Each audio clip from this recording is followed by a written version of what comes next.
Today, on A Word on Westerns, Bruce Davison.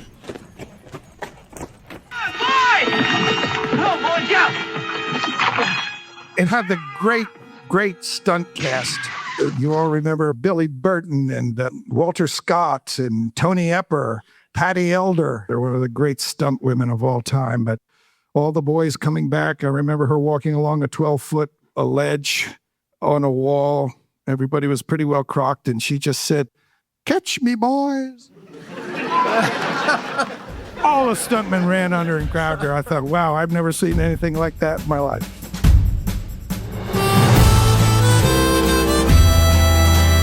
Welcome to A Word on Westerns, where we talk to the greatest Western creators of yesterday, today, and tomorrow.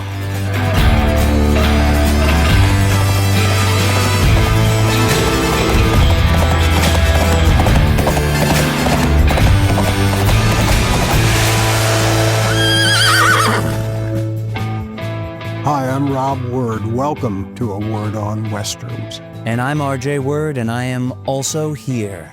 Well, I'm glad you're here. I'm glad we're together to talk about one of the most versatile actors out there, Bruce Davison. He had been a leading man back in the late 60s, and he is one of the most prolific character actors working.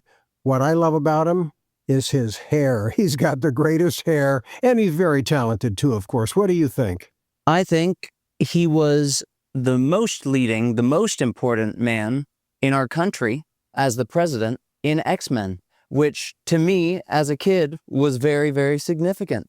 And when I found out that you knew the president from the X-Men franchise as a kid, I thought that was pretty damn cool. Well, and now you know Bruce, too. And what's fun for me is I paint as a hobby, and so does Bruce. He's quite talented. We've painted together a couple of times, but when he joined us for A Word on Westerns to talk about his terrific classic Western with Burt Lancaster called ULZANA'S RAID, back in 1972 he made that, he shared some very, very funny stories and some enlightening stories about Burt Lancaster, the Oscar winner, the producer, the ladies' man. Very cool. Bruce also joined us in our one dramatized performance of A Word on Westerns, which was A Word on Westerns presents Ladies from Lonesome. And he gave us a wonderful day of performing as this Wrangler. That was an exciting day. Bruce, he's older now, so he was the sidekick to another older Wrangler, a pal, Bruce Boxleitner. We had about 19 actors speaking parts on stage at the Autry for a live reading of a newly discovered screenplay that Burt Kennedy had written. Burt Kennedy, of course, a great director of Support Your Local Sheriff, The War Wagon, a lot of combat episodes, and one of the nicest men, a talented in World War II hero as well. We found that, Kirk Ellis discovered it, and we decided to put on a live presentation of The Ladies from Lonesome, the script about a cattle drive led by women. And we had a terrific cast. That's available for anybody to watch on YouTube, our YouTube show, A Word on Western. So you can see people standing at a microphone and reading. But let's talk about Bruce Davison a bit more. He was wonderful, and that is the comedy sidekick.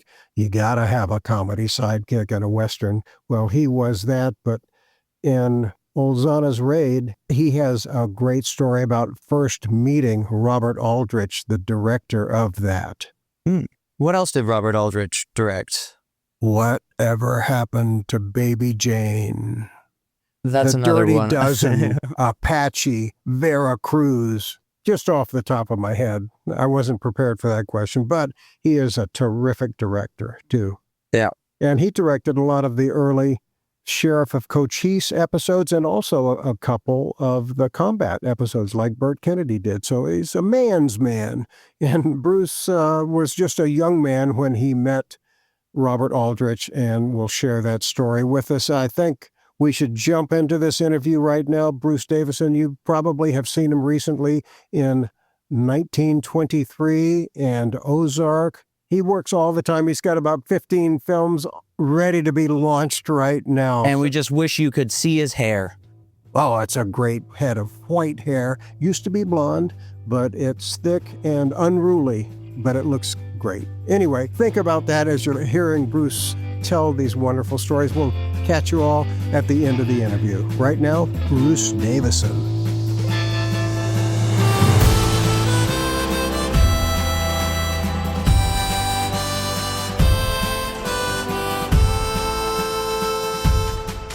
Let me introduce our next guest, an artist, most prolific actor who started on stage, in films, Strawberry Statement, a radical movie that I remember watching in college, and he played a student who got swept up in the anti-war movement because there were the girls in the anti-war movement. And that's his character said, well, I'm going to go and join this group. And he initiated more riots. It was a powerful movie for the time, really an important film.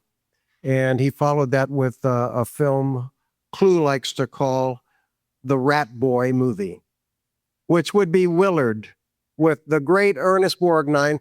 And I'm talking about Bruce Davison. Bruce, could you come up here and join us? Thank you. I just wanted to say, first off, things may seem unimportant, but it wasn't unimportant to me to be watching you, Clue, on television when I was growing up and realizing, you know, I know people hate to say that. We are from the same generation, but I saw there's an actor who's telling the truth and knows what he's doing, and everything around him didn't seem to be as truthful as you were. And I always remember that. Everything you've ever done, I believed. No matter what crap we may have been in over the years, you know, you always stood out like a sore thumb. So thank you for that. Yeah. And that was important to me. So, well, following you is going to be a tough act, though, as Mr. Boxleitner. Let's clean it up, though. Okay, well, I'm going to have to. Well, I'll tell you one of the other great movies, and we were talking about people who had been stars and who started to make Westerns in the 50s. They became identified with Westerns. One actor who won an Academy Award for Elmer Gantry, Burt Lancaster, the great Burt Lancaster, in the 70s made a series of very, very strong Western movies. Valdez is Coming in the 70s, and Lawman with Lee J. Cobb. Apache was in the 50s, another great movie directed by Robert Aldrich, who directed ULZANA'S RAID, which also starred Bruce. Yeah, there he is. This was Burt, and this is me.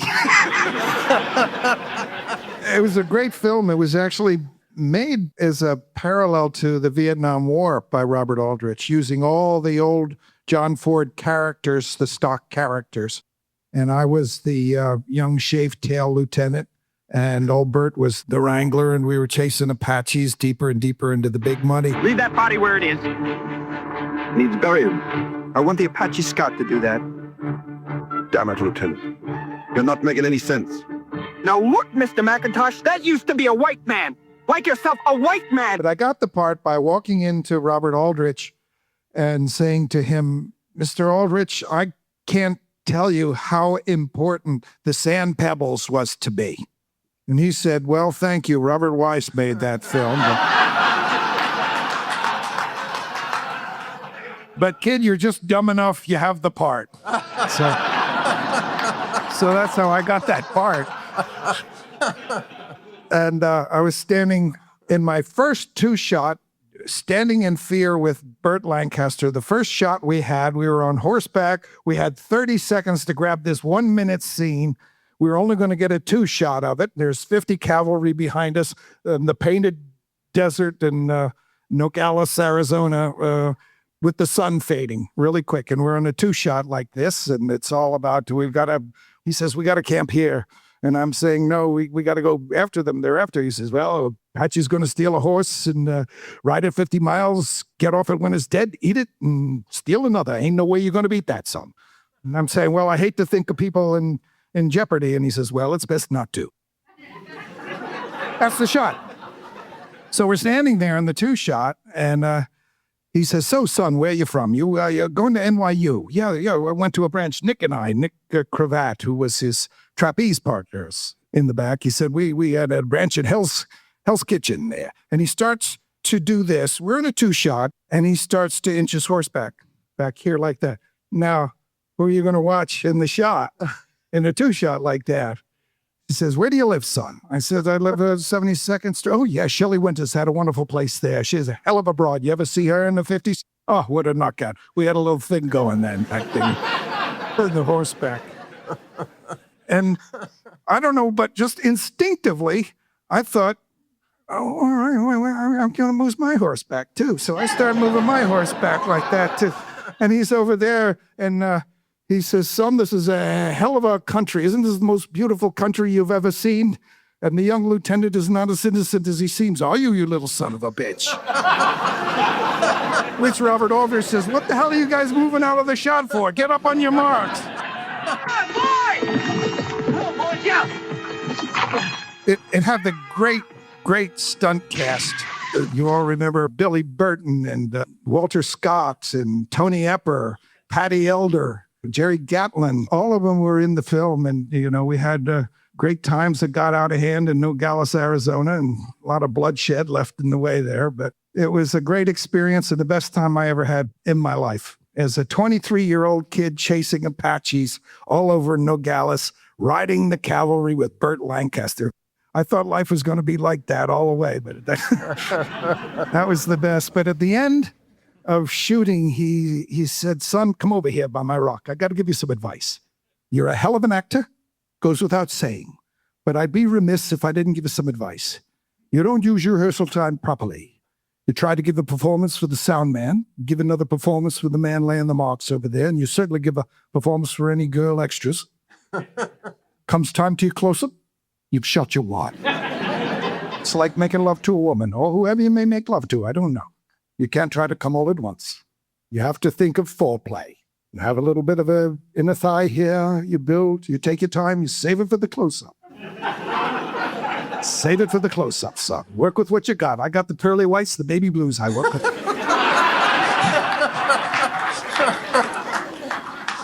And that has always stuck with me. It was great advice. Great advice from Burt. Did you ever see Burt after that? Yes, I would see him occasionally on the path at USC where there's a jogging course, the park course there. And I'd pass him just before he had his last stroke. I saw him there on the park course, and we sort of caught up. By that time, he was saying to me, "Yes, Bruce Williamson, you're a hell of an actor. I remember you." But I would see him there then. And he was a force to be reckoned with. He was quite a powerful man. And we had a great time, over the years. He was the kind of guy that would scream and yell and then wonder why you're mad a minute later. "What the hell are you doing, you idiot? You want to have lunch?" It was really like that. Where will he fight us? You don't mean to fight you no place, Lieutenant. He only means to kill you. Westerns were so part of I think your growing up in terms of what you were exposed to on television. Were there favorite shows besides, of course, Clue as Billy the Kid on the Tall Man? Oh, yeah. Well, I grew up on all of the Warner Brothers Westerns, Cheyenne and, Sugarfoot and, Bronco even, and all of them. I really... That's what we used to say back then, even Bronco. I'm even watching Bronco. Tearing across the Texas plain. Bronco, that's how he got his name. Yeah. I loved going back to the older Westerns and stuff that I did. There was a TV series called Heck RAMSEY, if you remember, with Richard Boone. And I had a wonderful time on that because as a kid, I used to have my Fanner 50. You remember the Fanner 50s we all had as kids? Well, I used to draw on him every time, Have Gun Will Travel. I practiced drawing on him all the time. So I finally had to work with Mr. Boone towards the end of his life. And I had this scene in which he stood to me and he says, "What kind of a thing are you, Josh?" And all I could see was his 20-foot nose coming at me. And I just couldn't remember a line to save my ass. And Harry Morgan was directing, and Harry Morgan was a good friend of Danny Mann, who had directed Willard. Now, during the course of Willard, I had done a scene one time and I had blown a lot of lines and he was driving me crazy. And I was in the men's room and crying over my dead rat. And he was saying, I don't know what you think of, but think of the Nazis or something. And I said, just get out of here. And I slammed my lid on the toilet lid. I said, there, I'm ready. Shoot, shoot, shoot. So that happened about 10 years earlier. So I'm in the middle of this scene with Boone, and he said, what kind of a thing are you, Josh? And his breath was blowing me off the train tracks anyway. And I couldn't remember a word, and I blew like 4 or 5 takes, and Harry Morgan, bless his heart, came up to me and said, can I get you a toilet lid? So be careful, because things follow you for years, whatever you do. And I got to work with Jeanette Nolan, who was a wonderful actress in that and to meet John McIntyre and all of the family during that time, too. Yeah, So Jeanette was such a great radio actress also. she was wonderful, and I got her to actually be in a student film that a young student maker by the name of Randall Kleiser was making, called Peach at the time. And he was rooming with George Lucas at USC, and they were making their little independent student films together. It was a film called Peach about his grandmother in the last days of her life. And it's now in the Library of Congress. Well, I know your fast draw practice with your Fanner 50 paid off later when you auditioned for How the West Was Won with Jim Arness. Which Boxleitner got, of course. I made a big mistake going in there. I was a method actor from New York, and I thought, what I've always done, who else did I always draw on but James Arness, So I had a real gun by this time with a belt buckle, and I brought it in a brown paper bag. And during the course of the audition scene, the guy's supposed to take off a gun, strap it on, and there you go. So that's what I did with a real gun in an audition. And, and Mr. Arness looked up to me and said, okay, yeah, thanks for coming in. Get him the hell out of here. Not to say you weren't the first choice always. And another Western that a lot of people don't remember, but it was the twilight zone of Western films, Dead Man's Gun, that was shot up in Canada. You did one of those also. Yes, I did. I had a bag full of rattlesnakes in that. That was a lot of fun. That I put a guy's head in. Real rattlesnakes they used? No, they had little bunny rattles or something, but it was supposed to scare the guy up. It was one of those, the wronged guy that has to go through jail and everything else. We shot in Vancouver, which was kind of strange living in Vancouver shooting a Western, but it was a lot of fun. You're also in, not that we want to get off Westerns too much, but the X-Men films, and you've worked with Ian McKellen several times. Was not he great in Mr. Holmes? Oh, he was wonderful. I just actually saw him for a party for Mr. Holmes, which is wonderful because he's playing 90 and he's playing 60 and losing his facilities, and the subtlety of his performances, I think, breathtaking and brilliant. And I'm really sorry he wasn't nominated because he certainly deserved to be. But never underestimate the insecurity of an actor because I've even seen Mr. McKellen come apart when Bryan Singer started yelling at him. He says, what's the matter? You forget how to act? He says, oh my God, maybe I have. I've been in my trailer. Don't talk to me like that, you dreadful boy. Seems like if you look at his IMDb, he does 10 movies a year. I have to. The way the business is now, you got to do 5 for every one you used to. ULZANA'S RAID holds up. It is one of the best films. It has so much meaning, beautifully shot. And Billy Burton, who worked on it, called this morning and he said to say hello. Wow. Well, it was a wonderful time. I had the best time ever doing that film. It was the best time of my life at that time. And all those kids and all the old stunt men from going back to John Ford days who would sit around and say, so you got yourself an agent, son, mine's slicker now, shit on a sycamore limb, and Richard Farnsworth was also someone that I wanted to mention because Dick was in that film having a 1 or 2 line part. And I met him years later. We used to stand in the unemployment line on a Thursday down in Hollywood. And he says, yeah, well, this will be the last one I'm collecting for a while. And Janie Fonda's giving me this great part. I got all these lines and everything, which comes a horseman, an Academy Award for him as Best Supporting Actor. But one thing I must leave with that happened in Ozana's Raid, there was an actor who they took away his one line. There were a couple of actors in it called that Robert Aldrich referred to as the La Cienega players. And they took one actor's line away. He got really mad, really drunk, locked himself in the Tropicana Hotel and flooded the second floor till he gave him his line back. And finally, when they gave him his line back, it was a shot where there were 10 cameras all set up all over the box. We all had to ride through, and we all had to stop where everybody's slaughtered. And he says, Lieutenant, I think somebody's moving under the wagon. And that was his line. So we started charging. All 10 cameras were running, and we all ran for a mile through the canyon, all the way through. And finally, we all got there and stopped, and he couldn't stop his horse. And he kept riding through, and over his shoulder, he yells, Lieutenant, I think somebody's moving under the wagon. He ran out of the shot. There's a lot of riding in that film. Had you ridden before? Yes, I had, but Rudy Uglin threw me on a horse and made me stay with that. And I said, I like that horse. He says, no, you don't, son.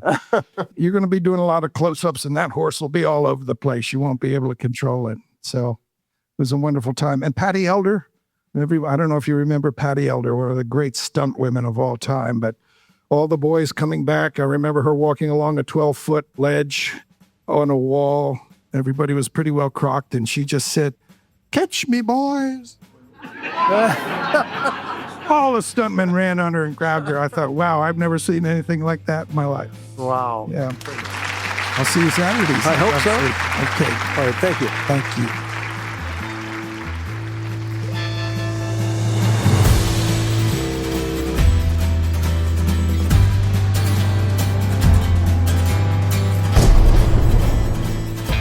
Well, wasn't that fun? It was. He gets the audience laughing, and this is one of our earlier tapings in the restaurant at the Autry Museum in Griffith Park. Sitting in the audience, we had Clu Gulager, so that'll tell you how old this was, because that Clu's been gone a couple of years now, but Bruce somehow looks the same.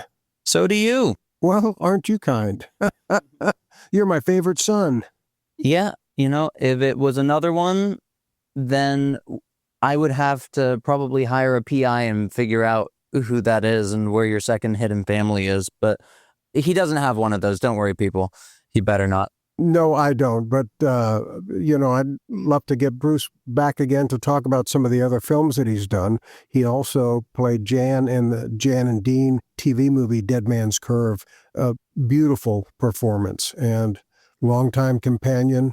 He's when you see Bruce's name on a film, you're going to see a solid performance from him, and he's just a terrific guy. I just saw him in La La Land playing Emma Stone's father.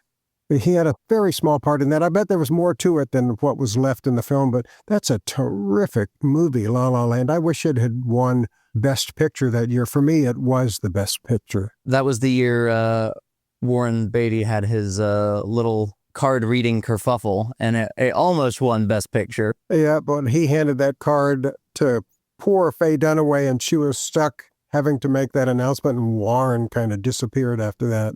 Those are some exciting moments from the live Academy Award. We hope you've enjoyed our live conversation with Bruce Davison and the laughter from that audience, and also probably some of the noise from the dishes and the waiters wandering around as we were shooting. The clinking and clanking. It made it intimate, though, while we were there. Mm-hmm. I remember we ended up a couple times before moving into the proper theater.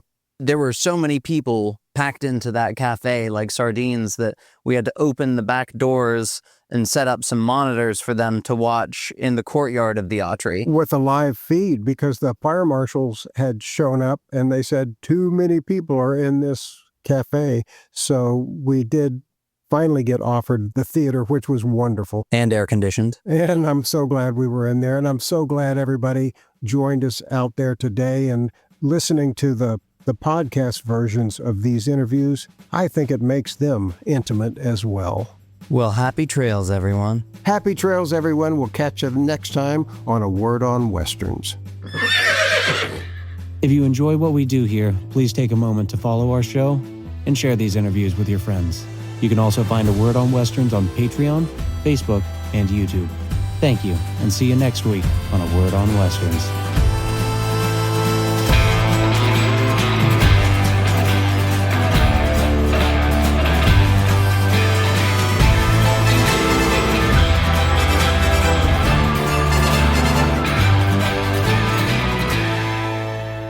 A Word on Westerns is produced and hosted by Rob and RJ Word. Edited by Alex Lockett and Boar and Ebor Dro. Location audio is provided by Richard Reagan. Sound design by Alex Lockett. A Word on Westerns theme song was composed by Karel Pasoda with additional arrangements by Shipwreck Music and RJ Word.